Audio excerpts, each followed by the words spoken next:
নমস্কার, নিউজ নায়ের পর্দায় বাংলা সংবাদে আপনাদের সকলকে স্বাগত। এই মুহূর্তে আমাদের সঙ্গে রয়েছে আমি পাপড়ি। চোখ রাখছি আজকের বিস্তারিত সংবাদে। বাংলাদেশের পরিস্থিতি নিয়ে সতর্ক নজর রয়েছে প্রশাসনের। হতে পারে দাঙ্গা বাঁধানোর চেষ্টা। শনিবার আইন শৃঙ্খলা নিয়ে পর্যালোচনা বৈঠক শেষে এরকমটা জানালেন মুখ্যমন্ত্রী ডক্টর মানিক সাহা। বক্তব্য রাখতে গিয়ে গত বছরের তুলনায় এবছর অপরাধের মাত্রা 16% হ্রাস পেয়েছে বলেও জানিয়েছেন মুখ্যমন্ত্রী।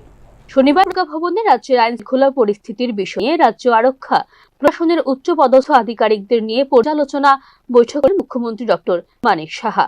বৈঠকে উপস্থিত ছিলেন রাজ্য পুলিশ মহানির্দেশক অনুরাগ ধ্যানকড়। বাংলাদেশে উদ্ভূত রাজনৈতিক অচলাবস্থা এবং বর্তমান সরকারের সময় ভারতবিরোধী মন্তব্য এবং পদক্ষেপের বিষয়গুলি আলোচনায় উঠে এসে বলে জানিয়েছেন মুখ্যমন্ত্রী ডক্টর মানিক সাহা। বাংলাদেশ পরিস্থিতি নিয়ে আরো বেশি সতর্ক নজর রয়েছে প্রশাসনের। বাংলাদেশ ইস্যুকে সামনে রেখে দাঙ্গা বাঁধানোর চেষ্টা হতে পারে রাজ্যে। আইন শৃঙ্খলা নিয়ে কোনো রকম আপোষ করবে না রাজ্য সরকার বলে এদিন জানিয়েছেন মুখ্যমন্ত্রী ডক্টর মানিক সাহা। এখন বাংলাদেশ যে পরিস্থিতি, আমাদের আরো বেশি নজর রাখতে হবে। বিভিন্ন জায়গায় কমিউনাল এলিমেন্ট আছে অনেকগুলো, যারা কিন্তু দাঙ্গা লাগানোর চেষ্টা করতে সোশ্যাল মিডিয়াতে কি বলছে, সেখানে সাইবার ক্রাইম বা তাদের নজর রাখতে বলেছে। কোনো অবস্থায় এগুলো কিন্তু আমরা করতে দেব না, এগুলো নজর রাখার জন্য বলেছি। এবং চাই যে ত্রিপুরাতে শান্তি আসুক। সেই ত্রিপুরাতে আমাদের সরকার আসার পর যেভাবে শান্তির বাতাবরণ তৈরি হয়েছে, কিন্তু আরো যাতে এক দুটো ঘটনা ঘটে।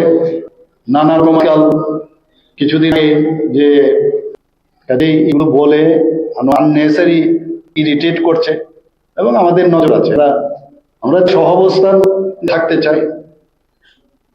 আমরা সব পলিটিক্যাল পার্টির মধ্যেও যার যার ডেমোক্রেটিক যে রাইট সেটা আমরা দিতে চাই। তো আমরা কাজ করছি। এসি ইলেকশন তো হবে, এরকম ইলেকশন যথাসময়ে হবে এবং এডিসির জন্য আমাদের তরফ থেকে আমরা রেডি আছি, কোনো সমস্যা নেই। না, সিকিউরিটি তো যখন গায়ের জোরে, আমি বারবার যা বলছি, সিকিউরিটি কেন ইনসিকিউর, কোথায় ইনসিকিউরিটি কেন, ওই অ্যানুয়ালিটি কেন হবে? গত বছরের তুলনায় চলতি বছরের নভেম্বর মাস পর্যন্ত অপরাধের হার 16% হ্রাস পেয়েছে বলেও এদিন জানিয়েছেন মুখ্যমন্ত্রী ডক্টর মানিক সাহা। পুলিশকে জনমুখী হবার নির্দেশও দেওয়া হয়েছে বলে জানিয়েছেন মুখ্যমন্ত্রী। 1385টা ছিল for example crime against human being. এখন কত হয়েছে 2025 টিল নভেম্বর 753। তাহলে কত পার্সেন্ট হলো? -16%। বিরোধীরা নানা রকম কথা বলে, কথা মানে কাগজ ছাড়া পড়ানো করে না, ওর জানতেও চায় না, বুঝতেও চায় না। ক্রাইম এগেইনস্ট প্রপার্টি, আমরা জানি যে সম্পত্তি নিয়ে কত আমরা ছোটবেলা থেকে আমরা দেখেছি। সেই জায়গায় আমরা কি দেখলাম 2023-এ 412।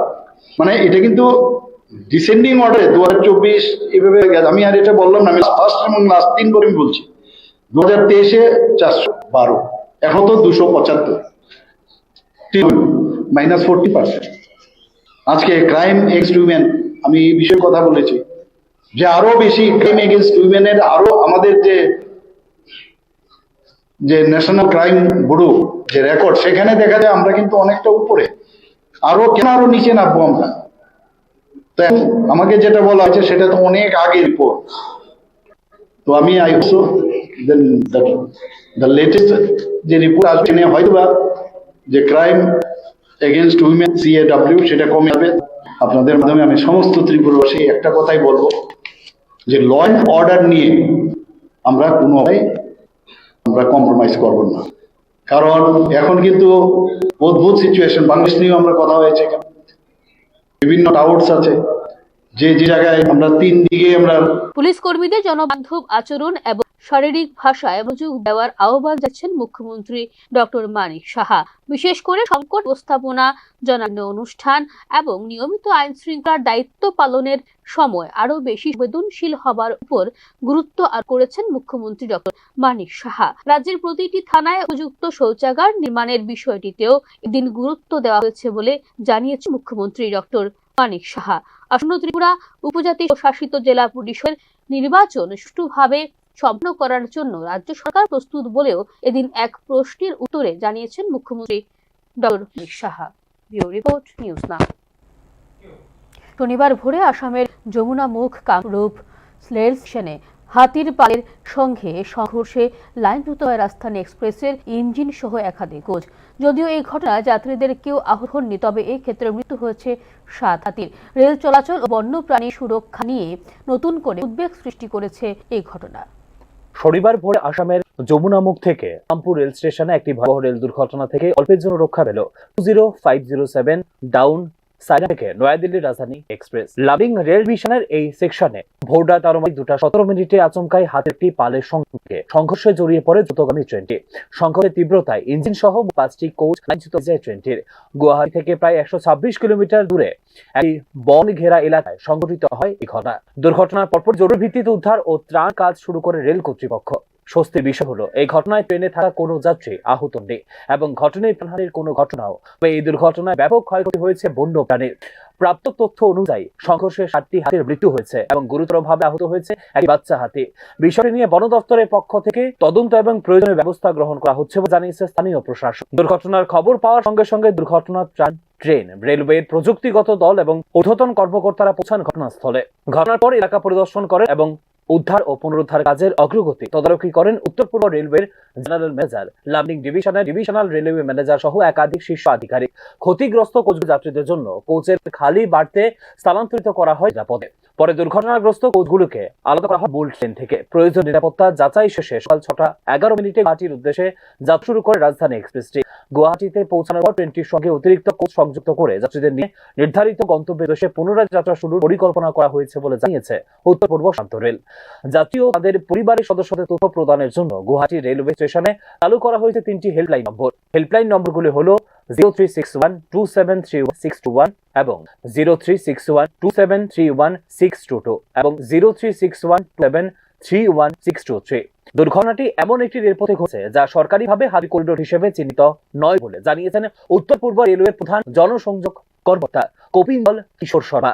ট্রেনের লোকো পাইলট সামনের হাতির পাল দেখতে পেয়ে সঙ্গে সঙ্গে জরুরি ব্রেক প্রয়োগ করেন, তবে ততক্ষণে ইঞ্জিনটি হাতির সঙ্গে ধাক্কা খেয়ে যায়, যার ফলে ইঞ্জিন একাধিক কোচ লাইনচ্যুত হয়ে পড়ে বলে জানিয়েছে উত্তর পূর্ব সীমান্ত রেল কর্তৃপক্ষ। দুর্ঘটনার পর ওই রেল সেকশনে আপ লাইনে ট্রেন চলাচল নিয়ন্ত্রণ করে বিপরীত লাইনের মাধ্যমে চালু রাখা হয়েছে ট্রেন চলাচল। পাশাপাশি ক্ষতিগ্রস্ত রেল লাইন দ্রুত স্বাভাবিক করতে যুদ্ধকালীন তৎপরতায় মেরামতির কাজ চলছে বলে জানিয়েছে রেল কর্তৃপক্ষ। এই ঘটনায় রেলপথ ও বনাঞ্চল সংলগ্ন এলাকায় বন্যপ্রাণী সুরক্ষা এবং ট্রেন চলাচল নিরাপত্তা ব্যবস্থা আরো জোরদার করার প্রয়োজনীয়তার বিষয়টি ফের একবার সামনে এসেছে বলে মনে করছে সংশ্লিষ্ট মহল। ব্যুরো রিপোর্ট, নিউজ নাও।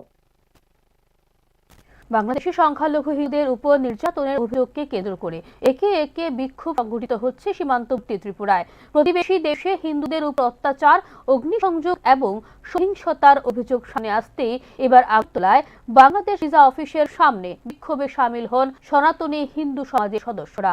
অবিলম্বে সংখ্যালঘু হিন্দুদের নির্যাতন বন্ধ না হলে প্রতিক্রিয়া হুঁশিয়ারিও দিয়েছে সংগঠন।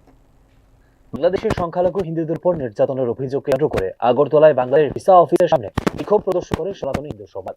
বাংলাদেশের অদ্ভুত রাজনৈতিক অচল অবস্থা এবং ভারত বিরোধী মন্তব্যের ভিত্তিতে এই ধরনের পদক্ষেপ কেবলমাত্র প্রতিবাদ কর্মসূচি নয়, বরং এর সঙ্গে জড়িয়ে রয়েছে আঞ্চলিক নিরাপত্তা, কূটনৈতিক সম্পর্ক এবং মানবাধিকার সংক্রান্ত একাধিক গুরুত্বপূর্ণ প্রশ্ন। সাম্প্রতিক সময়ে বাংলাদেশে হিন্দু সম্প্রদায়ের উপর পরিকল্পিত হামলা, ঘরবাড়ি ও উপাসনালয়ে অগ্নিসংযোগ এবং প্রকাশ্যে সহিংসতার ঘটনা বৃদ্ধি পেয়েছে বলে জানিয়েছে সংগঠন। শুধু তাই নয়, আগুন জ্বালিয়ে প্রকাশ্যে নির্মমভাবে হত্যা করা হচ্ছে সংখ্যালঘুদের বলেও অভিযোগ করে সংগঠন। ময়মনসিংহে দীপচন্দ্র দাসকে মিথ্যা অভিযোগের ভিত্তি দিয়ে ওকে জীবন্ত জ্বালিয়ে হত্যা করা হয়েছিল এবং আমাদের ভারতীয় দূতাবাসের উপর অ্যাটাক করা হয়েছে, আগুন লাগিয়ে দিয়েছিল। এটা বহু যুগ যুগ থেকে চলছে বাংলাদেশের উপর, কিন্তু এই শেখ হাসিনা পদত্বের পর থেকে এটা হেরে গেছে, অত্যাচার ডেলি হচ্ছে। কিছু আছে, কিছু মিডিয়াতে খবর পাই, কিছু পাই না। এটা তো প্রতিদিনের নিত্য নৈমিত্তিক ঘটনা। ওখানের এই যারা হিন্দু আছে, ওখানের মা বোনদের তুলে নিয়ে যাচ্ছে বাড়ি থেকে, রেপ করে খেতে ফেলে দিচ্ছে। কোনো প্রতিবাদ নাই। যে কোনো প্রতিবাদের আওয়াজ ভয়ে আওয়াজ উঠায়, তাকেই মুখ বন্ধ করে দেয়, তাকেই মেরে দেয়। তো ভয়ে এখানে তো সবাই হিন্দু। আর বাংলাদেশের কথা বাদ দিই, আমাদের পশ্চিমবঙ্গে যেখানে চিফ মিনিস্টার মমতা বেগম নাসরি, মমতাজি, ওখানে আপনার এই হিন্দুদের কী হচ্ছে, মুর্শিদাবাদ, মালদা, দিন দাহারে আপনার মন্দির ভাঙছে, দিন দাহারে এখানে মেয়েদেরকে তুলে নিয়ে যাচ্ছে। এটা কি আসলে ওখানকার হিন্দুদের বক্তব্য যে আমরা কি বাংলাদেশে আছি, পাকিস্তানে আছি, না ভারতে আছি? যাই হোক, আমরা দীপচন্দ্র দাসের নির্মমভাবে হত্যার প্রতিবাদে আমরা সনাতন হিন্দু সেনার পক্ষ থেকে আজ এই বাংলাদেশ হাই কমিশনের অফিসে, বিষয় অফিসে আমরা ডেপুটেশন দিব, বিক্ষোভ মিছিল করব, শান্তিপূর্ণভাবে আমরা মেমোরান্ডাম দেব। আমরা প্রতিবাদ করব যেন কোনো হিন্দু ভাই উপর আর যেন কোনো অত্যাচার না হয়। যদি ওখানে অত্যাচার হয় তাহলে এখানে আমরা প্রয়োজনীয় ব্যবস্থা নেব। বিশেষভাবে উদ্বেগজনক হিসেবে উঠে এসেছে ভারতীয় দূতাবাসে হামলার অভিযোগ। কূটনৈতিক স্থাপন আক্রমণ আন্তর্জাতিক আইনের পরিপন্থী এবং এটি আঞ্চলিক স্থিতিশীলতার জন্য অশনি সংকেত বলে মনে করছে সংগঠনের নেতৃত্ব। এই ধরনের ঘটনা ঘটলে তা দুই দেশের কূটনৈতিক স্তরে উত্তেজনা বাড়াতে পারে এবং সীমান্তবর্তী রাজ্যগুলিতে নিরাপত্তা ব্যবস্থা আরও জোরদার করার প্রয়োজনীয়তা তৈরি হয়। অবিলম্বে এই ধরনের ঘটনা বন্ধ না হলে এখানে এর প্রতিক্রিয়া দেখা যাবে বলে হুঁশিয়ারি দিয়েছেন সংগঠনের নেতৃত্ব। আমাদের হিন্দু ভাইদের প্রচুর অত্যাচার করা, হিন্দুদের উপর মারধর এবং গত পরশুদিন এক হিন্দু ভাইকে জ্যান্ত মেরে পুড়িয়ে জ্বালিয়ে দেওয়া হয়েছে। এর প্রতিবাদ আমরা এখানে ভারতবর্ষ থেকে বিশ্ব অফিসকে আমরা জানান দিতে চাইছি যে আমাদের হিন্দু ভাইদের প্রতি যদি কোনো রকম এরকম অত্যাচার এবং এরকম কোনো কিছু করা হয় তাহলে আমরা এখানে চুপ করে বসে থাকবো না। আমরা এর প্রতিবাদে এর বিপুল আয়োজন করবো এবং বিপুল ব্যবস্থা নেব। এবং আমরা হিন্দুরা এতদিন যেভাবে নিরস্ত্র এবং শান্ত হয়ে বসে থাকতাম, আজ এখন থেকে আর কোনো রকম ভাবে শান্ত হয়ে বসে থাকবো না। আমরা এর প্রতিবাদ করব। এর জন্য আমরা যথেষ্ট সোচ্চার রয়েছি। প্রত্যেকটা হিন্দু ভাইয়ের বুকে আগুন জ্বলছে, প্রত্যেকটা হিন্দু ভাইয়ের জন্য। আমরা চিরকাল থেকে হিন্দুরা সবাইকে নিজের বুকে আঁকড়ে ধরে রেখেছি এবং প্রত্যেককে আমরা নিজেদের মতো ভেবে প্রত্যেক ধর্মকে আমরা নিজেদের ধর্মের মতো টেনে আমরা বুকে জোরে আগলে ধরে রেখেছি। কিন্তু অন্য কোনো ধর্মের লোকরা হিন্দুদেরকে পছন্দ করে না এবং আমাদেরকে কোনদিন আগলে ধরে রাখে না। আমাদের প্রথমে হত্যা করার জন্য তারা ষড়যন্ত্র করে। এই জন্য আমরা এখন হিন্দুরা একত্রিত হচ্ছি সারা বিশ্বে, শুধু ভারতবর্ষে নয়, শুধু ত্রিপুরাতে নয়, সারা বিশ্বে আমরা একত্রিত হয়ে আমরা ওই সব শক্তির বিরুদ্ধে লড়াই করব এবং এইভাবে আমরা জানাবো হিন্দুদের অস্তিত্ব অসীম অপরিসীম। জয় শ্রীরাম। ত্রিপুরা ভৌগোলিকভাবে বাংলাদেশের নিকটবর্তী হওয়ায় সেখানকার সামাজিক ও রাজনৈতিক ইস্যু বিশেষ গুরুত্ব পাচ্ছে ত্রিপুরায়। এই ধরনের ঘটনাগুলি শুধু সংখ্যালঘুদের নিরাপত্তাই বিপন্ন করছে না, বরং প্রতিবেশী দুই দেশের মধ্যে দীর্ঘদিনের সৌহার্দ্যপূর্ণ সম্পর্কের উপর প্রভাব ফেলছে বলে মনে করছেন রাজনৈতিক বিশ্লেষকরা। আগরতলার বিক্ষোভ সেই উদ্বেগেরই বহিঃপ্রকাশ, যেখানে একদিকে রয়েছে মানবাধিকার লঙ্ঘনের অভিযোগ, অন্যদিকে সামনে এসেছে সংখ্যালঘু সুরক্ষার প্রশ্ন। এই ক্ষেত্রে কেন্দ্রীয় সরকারের হস্তক্ষেপ ও আন্তর্জাতিক মহলের দৃষ্টি আকর্ষণের দাবিও জানিয়েছেন বিক্ষোভকারীরা। News now. বাংলাদেশের সংখ্যালঘু হিন্দুদের উপর ধারাবাহিক নির্যাতন, প্রকাশ্যে পুড়ে মারার মতো নৃশংস ঘটনা এবং ভারতীয় দূতাবাসে হামলার অভিযোগকে কেন্দ্র করে দেখা দিয়েছে উদ্বেগ। প্রেক্ষাপটে ঘটনাগুলির তীব্র নিন্দা জানিয়েছে ত্রিপুরা প্রদেশ কংগ্রেস। সোনা সাংবাদিক সম্মেলনে একদিকে যেমন দাবি করা হয়েছে এই ঘটনাগুলির বিরুদ্ধে কেন্দ্রীয় পদক্ষেপ, তেমনি অন্যদিকে রাজ্যের ভেতরে কোনো ধরনের সাম্প্রদায়িক উত্তেজনা সৃষ্টি না হয় সে বিষয়ে সতর্ক থাকার আহ্বান জানিয়েছেন প্রদেশ কংগ্রেস নেতৃত্ব। বাংলাদেশের সংখ্যালঘু হিন্দুদের উপর ধারাবাহিক নির্যাতন, প্রকাশ্যে পুড়িয়ে মারার মতো নৃশংস ঘটনা এবং ঢাকায় ভারতীয় দূতাবাস লক্ষ্য করে আক্রমণের ঘটনাকে কেন্দ্র করে গভীর উদ্বেগ তৈরি হয়েছে আন্তর্জাতিক মহলে। ঘটনাগুলি তীব্র নিন্দা জানিয়েছে ত্রিপ্রদেশ কংগ্রেস। এই ঘটনাগুলিকে শুধু মানবাধিকার লঙ্ঘনই নয়, বরং মহাদেশে সাম্প্রদায়িক সম্প্রীতির জন্য মারাত্মক হুমকি বলে অভিহিত করে প্রদেশ কংগ্রেস নেতৃত্ব। বাংলাদেশের সাম্প্রতিক সময়ে সংখ্যালঘু হিন্দু সম্প্রদায়ের উপর যে সহিংসা সংঘটিত হচ্ছে তা একটি গণতান্ত্রিক রাষ্ট্রের জন্য অত্যন্ত উদ্বেগজনক। ধর্মীয় পরিচয়ের ভিত্তিতে মানুষকে লক্ষ্য করে আক্রমণ, বাড়িঘর জ্বালিয়ে দেওয়া ও হত্যার মতো ঘটনার তীব্র নিন্দা জানিয়েছে দল। আক্রমণ করার প্রচেষ্টা, ওখানে হিন্দু কমিউনিটির উপর অত্যাচার, একজন ময়মনসিংহ জেলার একজনকে মেরে তাকে আগুন দিয়ে পুড়িয়ে হয়েছে।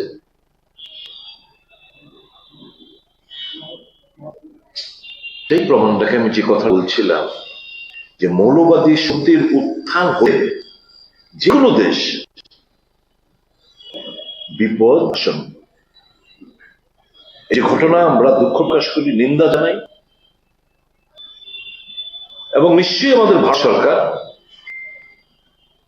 বাংলাদেশ সরকারের সঙ্গে বিষয়গুলো নিয়ে ঠিক করেছে। তবে এই ধরনের ঘটনার প্রতিবাদ করতে গিয়ে ভেতরে যেন কোনো রকম উত্তেজনা বা সাম্প্রদায়িক বিভাজনের পরিস্থিতি না হয় সে বিষয়ে সবাইকে সতর্কতার আহ্বান জানিয়েছেন প্রদেশ কংগ্রেস নেতৃত্ব। আমাদের উচিত এরকম কোন মুভমেন্ট আমাদের তরফে যেন না করা হয়, যাতে করে বাংলাদেশের সিচুয়েশনটা আরো এগ্রেভেট হয়। আমাদের এমন করে মুভমেন্ট করে আমরা কোনো কিছু উদ্ধার করতে পারবো না। রাদার এই সমস্ত নিউজগুলো যখন বাংলাদেশের খবরের কাগজে টেলিভিশনে দেখাবে, over there the fundamentalist force will torture the minority more. কাজে আমার দেশের সরকারের কাছে নিশ্চয়ই দেশের সরকার সদা দৃষ্টি রেখেছে, সরকার টেক আপ করবে, ওখানকার মাইনরিটিদের নিরাপত্তা নিশ্চয় করবে, আমাদের ধর্মীয় প্রতিষ্ঠানগুলো যাতে অক্ষত থাকে সেটা সুনিশ্চিত করবে। এই আবেদনটুকু ভারত সরকারের কাছে আমরা রাখছি, to take up the matter with the Bangladesh government and ensure that the life properties of the minorities in Bangladesh are protected. আর আমার এপিল থাকবে সকলের কাছে, এরকম মুভমেন্ট, ওরকম কোন স্টেটমেন্ট আমাদের দেওয়া উচিত নয়। আমাদের এখানকার রাজনৈতিক পারপাস ফুলফিল হতে পারে। প্রতিবেশী দেশের অস্থিরতার প্রভাব যাতে ত্রিপুরা বা ভারতের অন্য কোনো রাজ্যে না পড়ে, সেজন্য প্রশাসক ও সামাজিক স্তরে দায়িত্বশীল আচরণ জরুরি বলে জানিয়েছে ত্রিপুরা প্রদেশ কংগ্রেস। এছাড়া বাংলাদেশের সংখ্যালঘু হিন্দুদের নিরাপত্তা বিষয়টি কূটনৈতিক স্তরে জোরালোভাবে উত্থাপন করা প্রয়োজন বলেও উল্লেখ করেন প্রদেশ কংগ্রেস নেতৃত্ব। ব্যুরো রিপোর্ট, নিউজ নাও। পোলিও মুক্ত ভারত গড়ে তোলার উদ্দেশ্যে রবিবার অর্থাৎ 21শে ডিসেম্বর গোটা দেশের পাশাপাশি রাজ্যে পালিত হবে পালস পোলিও টিকাদান কর্মসূচি। এদিন রাজধানীর মহারানী তুলসীবতী বালিকা বিদ্যালয়ে আনুষ্ঠানিকভাবে সূচনা হবে এই কর্মসূচি। 0 থেকে 5 বছর বয়সের 3,40,000 শিশুকে খাওয়ানো হবে পালস পোলিও টিকা। এজন্য রাজ্যে মোট 3,400 অস্থায়ী টিকাদান কেন্দ্র নির্মাণ করা হয়েছে, যেখানে নিযুক্ত থাকবেন 1,300 স্বাস্থ্যকর্মী, থাকবেন 680 জন সুপারভাইজার। শনিবার আয়োজিত সাংবাদিক সম্মেলনে এই কথা জানিয়েছেন ন্যাশনাল হেলথ মিশন ত্রিপুরা রাজ্য শাখার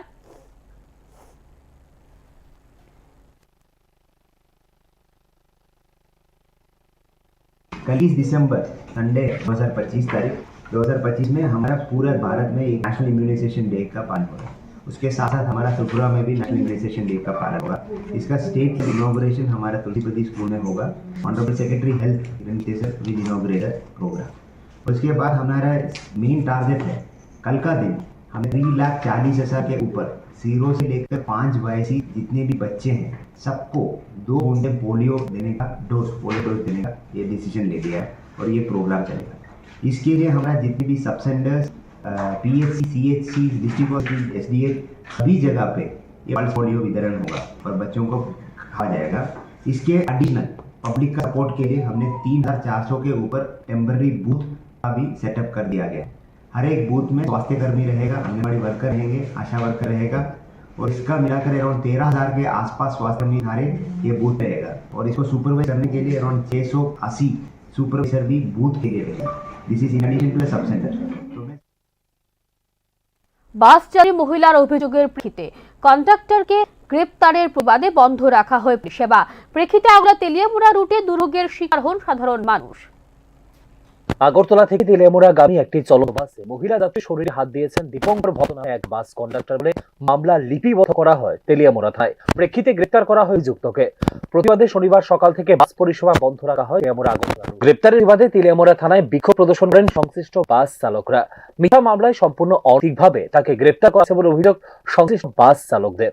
কি হয়েছে ঘটনা দেখা চন্দ্রপুর আগরতলা যে বাস সার্ভিস, তো বাস আসার সময় সম্পূর্ণকে এক মহিলা ভদ্রমহিলা উঠে পড়ে ভদ্রমহিলা অনেকক্ষণ রাত্রি চলে আসলো। চলে আসবার নাকি বলে ড্রাইভার নাকি শোলে হাত লেগেছে, কন্ট্রাক্টর ড্রাইভার যাই হোক হাত লেগে চলে নেমে এসে 1 ঘন্টা পরে ও এফআইআর করেছে ওই কন্ট্রাক্টর নাকি ওকে শরীরে হাত দিয়েছে। গাড়ির মধ্যে অনেক যাত্রী ছিল, এইসব মিথ্যা মামলা দিয়ে কেস নিয়েছে, ওকে হ্যারাসমেন্ট করেছে, সারা রাত জেলে এই থানাতে বন্দী করে রেখেছে। এইসব মিথ্যা মামলা দিয়ে মানুষকে আর শ্রমিককে, ড্রাইভার শ্রমিক কন্ট্রাক্টর তাকে দাবা রেখে যায় না। এই জন্য আজকে সারা শ্রমিক Agartala Teliamura driver, auto rickshaw, max যা কিছু আছে সবাই একত্র মধ্যখানে একটা মিলিত হয়ে। আপনারা কি চলাচল কি স্বাভাবিক আছে না বন্ধ রাখছেন? না না, যান স্বাভাবিক কিছু আছে, কারণ আমরা চাই না মানুষের কোনো হ্যারাসমেন্ট। আর কিছু গাড়ি বন্ধ আছে যারা বলছে আমরা আজকাল শ্রমিক আমরা কাজ করবো না, এদিকে শনিবার সকাল থেকে আগরতলা তিরামোড়ে রুটে বাস পরিষেবা বন্ধ থাকার কারণে দুর্ভোগের শিকার হন সাধারণ মানুষ। আগরতলা চন্দ্রপুর বাস স্ট্যান্ডে গাড়ি না পেয়ে বেকায়দায় পড়েন নিত্যযাত্রীরা। যাবেন আপনারা? হ্যাঁ, কেমনে যাবেন? এখন গাড়িগুলো চলতেছে না, এখন হট করে কি বদ্ধ আয়া দেখছে?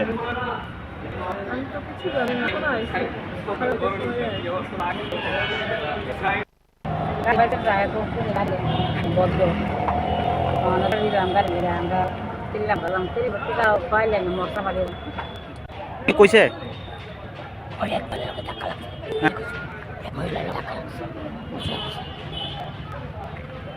কখন যাচ্ছেন? এটা ভাবলাম দাঁড়িয়ে ঠাকুরের জায়গা করে কি করবো। কটার থেকে দাঁড়িয়েছেন? আমরা পয়সা করে কমানো, তার নগরে যেতে পারতাম না, আমরা বাসে যেতে কটার থেকে দাঁড়িয়েছেন? দাঁড়িয়ে 7টা মতো আছে। এখন কি বদ্ধ সব? কত সব তো দেখা যাচ্ছে। দেখা যাচ্ছে না কি সব বদ্ধ দেখতেছে? হ্যাঁ, এখন কই যাবে? এখন কই যাবে? গাড়ি ঘোড়া আসেনি? হ্যাঁ,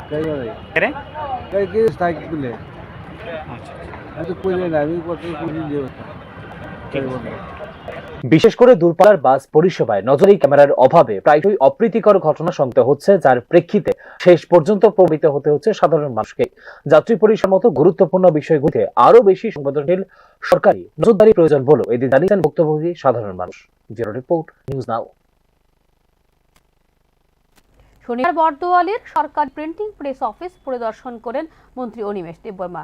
সফরকালে সদ্য নির্মিত নতুন বিল্ডিং সহ গোটা প্রেস চত্বর ঘুরে দেখেন এবং সেখানে কর্মরত কর্মচারীদের সঙ্গে মত বিনিময় করেন মন্ত্রী অনিমেষ দেববর্মা। প্রিন্টিং প্রেসে কর্মরত কর্মচারীদের কাজের পরিবেশ, সুযোগ সুবিধা ও বিভিন্ন সমস্যার কথা মনোযোগ দিয়ে শুনলেন মন্ত্রী। কর্মচারীদের প্রাপ্য সুযোগ সুবিধা ও পরিকাঠামোগত উন্নয়নের বিষয়ে সরকার ইতিবাচক পদক্ষেপ গ্রহণ করবে বলে জানিয়েছেন মন্ত্রী অনিমেষ দেববর্মা। সরকারি প্রিন্টিং প্রেসকে জাতীয় মানে উন্নীত করার লক্ষ্যে আধুনিকীকরণ কাজ শুরু হয়েছে। এরই অংশ হিসেবে জার্মানি, ফ্রান্স সহ বিভিন্ন উন্নত দেশ থেকে অত্যাধুনিক যন্ত্রপাতি আনা হচ্ছে। এই উদ্যোগ বাস্তবায়িত হলে প্রিন্টিং প্রেসের উৎপাদন ক্ষমতা ও মান আরও উন্নত হবে বলে তিনি আশাবাদ ব্যক্ত করেন মন্ত্রী অনিমেষ দেববর্মা। আধুনিক প্রযুক্তির সংযোজনের মাধ্যমে রাজ্যের সরকারি মুদ্রণ ব্যবস্থাকে আরো দক্ষ ও স্বনির্ভর করে তোলাই সরকারের লক্ষ্য বলেও জানিয়েছেন তিনি। ত্রিপুরার প্রিন্টিং অ্যান্ড স্টেশনারি ডিপার্টমেন্ট ভারতবর্ষে যেমন উড়িষ্যা, মহারাষ্ট্র, গুজরাট, কর্ণাটক এই কয়েকটি প্রদেশে প্রিন্টিং অ্যান্ড স্টেশনারি প্রতিষ্ঠানটা একজন খুব উজ্জ্বল এবং কাজের দিক থেকে দেশের মধ্যে এগিয়ে থাকে। আমাদের প্রিন্টিং অ্যান্ড স্টেশনারি প্রতিষ্ঠানটাকে আমরা সেই লেভেলে নিতে চাই। স্যার, আপনি হয়তো একটা হলো বলছে যে তাদের যে কোয়ার্টারটা আছে সেখানে রেনোভেশনের দরকার আছে, অল্প খানিকটা জায়গায় বাউন্ডারি ওয়ালের সমস্যা আছে, এগুলো করতে হবে। যারা বাইন্ডিং এর কাজ করছে তারা বলছে যে নতুন যন্ত্রাদি দরকার, অনেকগুলো এগিয়ে আছে টেকনোলজি, সেখানে তাদের নতুন মেশিনারির দরকার। এটা আমাদের বাজেটে আছে। আগামী 14 ফেব্রুয়ারি অনুষ্ঠিত হতে চলেছে বার কাউন্সিল অব ত্রিপুরার নির্বাচন। নির্বাচনের ফলাফল গণনা সম্পন্ন হবে 21 ও 22 ফেব্রুয়ারি এবং 25 ফেব্রুয়ারি আনুষ্ঠানিকভাবে ঘোষণা করা হবে ফলাফল। এই নির্বাচন সংক্রান্ত বিস্তারিত তথ্য জানাতে বার কাউন্সিল অব ত্রিপুরার কার্যালয়ে এক সাংবাদিক সম্মেলনের আয়োজন করা হয়। সাংবাদিক সম্মেলনে উপস্থিত ছিলেন রিটার্নিং অফিসার তথা অবসরপ্রাপ্ত বিচারপতি স্বপন চন্দ্র দাস। এবারে নির্বাচনে 30% মহিলা সংরক্ষণ কার্যকর করা হচ্ছে, যা ত্রিপুরা বার কাউন্সিলের নির্বাচনী ইতিহাসে প্রথম। এই পদক্ষেপকে সমাজে নারীদের প্রতিনিধিত্ব বৃদ্ধির ক্ষেত্রে গুরুত্বপূর্ণ ও ঐতিহাসিক সিদ্ধান্ত বলে জানিয়েছেন অবসরপ্রাপ্ত বিচারপতি স্বপন চন্দ্র দাস। ভারতে যারা উমেন মেম্বার থাকবে তাদের জন্য 30% রিজার্ভেশন থাকবে। এই 30%-এর মধ্যে 20% হবে থ্রু ইলেকশন আর 10% ফিল আপ হবে through co-option by the bar Council of India. ওনারা কোঅপশন করে দিতে পারবে। তো এবার এটা নতুন ইন্ট্রোডিউস হচ্ছে, এটা একটা new feature that in the bar council election also there is 30% reservation for the women. That is a new thing, completely new, and it has been actually is a part of the women empowerment in all sphere of the statecraft, all sphere of the life. That is highly appreciated. এটা supreme কোর্টের order অনুযায়ী এটা করা হয়েছে। এখনকার মতো সংবাদ এই পর্যন্ত। আমাদের পরবর্তী সংবাদ এবং বিভিন্ন আপডেট দেখতে চোখ রাখুন নিউজ নাও এর পর্দায়। নমস্কার।